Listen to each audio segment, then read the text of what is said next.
સરગા વિસ્તારમાં તાજેતરમાં બનેલી ગૌહત્યાની ઘટનાને લઈને સમાજના આગેવાનો તથા સ્થાનિક લોકો દ્વારા મહત્વપૂર્ણ બેઠક યોજવામાં આવી હતી। બેઠકમાં ચર્ચા બાદ સમાજ તરફથી એક કડક અને ઐતિહાસિક નિર્ણય લેવામાં આવ્યો હોવાનું જણાવાયું છે। जो बात हमारे मुख्यमंत्री साहब ने कही है उस पर भी ध्यान दें और खासकर जो हादसा हुआ है कल परसों जो हादसा हुआ है, मालूम कौन सा हादसा हुआ है सब लोग नहीं जानते हैं, लेकिन मैं बता देता हूँ। अपने शहरी गांव में एक जगह जो है गौ हत्या हुई, गौ हत्या किया गया है। किसने किया है हमको उतनी जानकारी नहीं है, लेकिन ये है अपने मुस्लिम समाज के का नाम उसमें आया है, लड़कों का नाम आया है। खासकर इस बात का ध्यान दें कि ये चीज इतनी खतरनाक है, इतनी डेंजर है कि अब क्या बताऊं।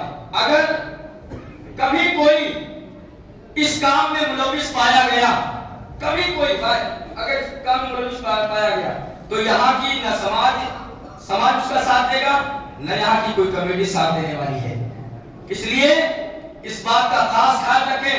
अगर कोई जान पहचान वाला है, कोई करता है ये चीज, अक्सर तो हम देखते हैं कि बाहर से लोग आते हैं करके चले जाते हैं, तो अगर कोई जान पहचान वाला आता भी ऐसा अगर जानकारी में है तो उसको भी मना करके रोकने की कोशिश करें कि ये सब चीज यहाँ नहीं चलने वाली है। एक करता है 10 लोग जो है बदनाम होते हैं, पूरा समाज बदनाम होता है। कितना गलत काम है ये। जब हुकूमत ने बैन लगा दिया है तो क्या जरूरत है सब करने की। खाने का इतना ही शौक है अगर, तो बहुत सारी चीजें हैं खाने पीने के लिए, आप उसका इस्तेमाल करें। क्या जरूरत है सब। जो जिस तरीके से कल घटना बनी है गौ हत्या की, उसके लिए बहुत लोगों के दिलों में बहुत खेद पहुंचा है। और आज जुम्मा की मस्जिद के अंदर आप लोगों ने जो डिसीजन लिया है उसके बारे में क्या बताना?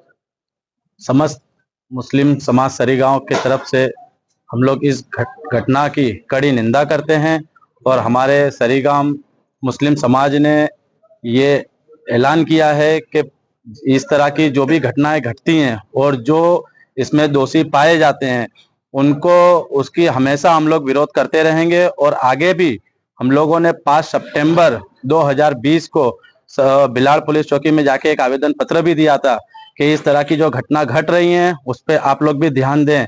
और हम लोग जितने भी समस्त मुस्लिम समाज सरीगाम के जितने भी आगेवान लोग हैं, जैसे कि हमारे हाजी हारून भाई हैं, मन्नान भाई हैं, ताहिर भाई हैं, रिजवान भाई हैं, और हमारे इकबाल भाई हैं, वकील भाई हैं, रिजवान भाई हैं, और हमारे प्रमुख साजिद भाई हैं, और हमारे मस्जिद के भी इमाम साहब, मौजिन साहब, सब लोग इस चीज़ पे अलर्ट हैं कि अगर इस तरह की कोई भी घटना घटती है तो हम लोग उसकी कड़ी निंदा करेंगे।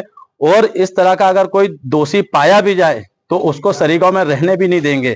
इस चीज़ की हम लोगों ने सब लोगों ने मिलके इस चीज़ का फैसला लिया है। और साथ ही साथ जो कल रात में जो दुर्घटना हुई है उसमें गौरक्षा दल को हम लोग मुबारकबाद देंगे और आपके साथ हम लोग हमेशा कंधे से कंधा मिलाकर रहेंगे।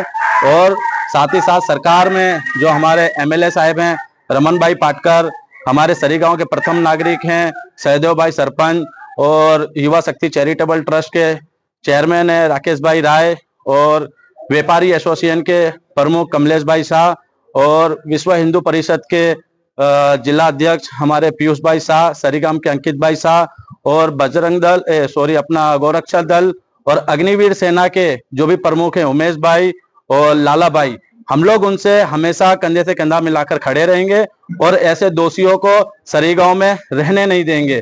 और इस चीज के हमेशा हम लोग सख्त खिलाफ हैं और खिलाफ रहेंगे। और साथ ही साथ हमारा मुस्लिम समाज जिस तरीके से एक दूसरे से मिलके और भाईचारा जो हम लोगों का कायम है, इस भाईचारे को कभी हम लोग खत्म नहीं होने देंगे। आज कई वर्षों से ऐसा होता है कि बहुत से हमारे हिंदू भाई लोग हैं जो ईद और बकरीद के टाइम पे हमारे इस मस्जिद पे आके हम लोगों को मुबारकबाद पेश करते हैं। और कई ऐसी मंदिर हैं जहाँ पे हम लोगों को भी बुलाया जाता है, हम उनकी मंदिरों पे जाके उनका प्रसाद लेते हैं, प्रसाद खाते हैं, उन लोगों को मुबारकबाद पेश करते हैं। तो इस तरीके की जो भाईचारा हम लोगों का कोई खत्म करने की कोशिश करेगा तो हम लोग उसको खत्म कर देंगे, लेकिन भाईचारा खत्म नहीं होने देंगे। ये हम लोगों की सरीगाम मुस्लिम समाज की ओर से ये अपील है। और साथ ही साथ हम लोग एक गुजारिश और करेंगे कि इस पे खास करके पुलिस डिपार्टमेंट के लोग जो भी हैं उन लोग खास करके इस चीज पे ध्यान दें और हमारी जहां जरूरत पड़ेगी हमारा समस्त मुस्लिम समाज आपके साथ खड़ा रहेगा। Thank you. हमारी जमात की तरफ से एक और फैसला लिया गया है कि इस तरह की घटना जो घटी है और जो दोषी पाया गया है तो उसको सरीगांव में हम लोग नहीं रहने देंगे, और आइंदा जितने भी हमारे समस्त मुस्लिम समाज के जिम्मेदार लोग हैं वो सब भी अलर्ट रहें, और इस चीज ऐसी कोई घटना घटती है तो उसको तुरंत की तुरंत कार्रवाई करके और सरीगांव से बाहर निकालने की कोशिश करेंगे। और साथ ही साथ अगर मुस्लिम समाज के तरफ से कोई भी दोषी पाया गया तो उसको समाज से उसका बाइकाट किया जाएगा, और हमारे मुस्लिम समाज के तरफ से और हमारी जमात के तरफ से उनका कोई साथ सहकार नहीं रहेगा, उनको हमेशा के लिए बाइकआउट कर दिया जाएगा।